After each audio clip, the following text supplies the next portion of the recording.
ख्वाब में सीढ़ियाँ देखना अमूमन तरक्की, मेहनत और ज़िंदगी में आगे बढ़ने की अलामत समझा जाता है। सीढ़ियाँ ख्वाब में देखने की ताबीर मुख्तलिफ तरीक़ों से की जा सकती है, जिसका इन्हिसार इस बात पर है कि ख्वाब में सीढ़ियाँ किस हालत में थी और आप इन पर क्या कर रहे थे।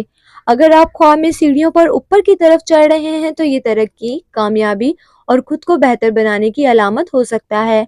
ये ख्वाब इस बात की निशानदेही करता है कि आपकी ज़िंदगी में तरक्की के मौक़े हैं और आप अपनी मेहनत के ज़रिए बुलंदी की तरफ बढ़ रहे हैं। लेकिन अगर आप ख्वाब में नीचे की तरफ सीढ़ियाँ उतर रहे हैं तो इसका मतलब मुख्तलिफ हो सकता है। ये अमूमन किसी आज़माइश या मुश्किल वक्त की निशानदेही कर सकता है। कभी कभार ये ख्वाब इस बात की तरफ भी इशारा करता है कि आपको आपकी ज़िंदगी के किसी मामले पर नज़रसानी करने की ज़रूरत है। लेकिन अगर आप ख्वाब में टूटी हुई या ख़राब सीढ़ियाँ देखें तो ये मुमकिन तौर पर किसी रुकावट, परेशानी या मुश्किलात की निशानी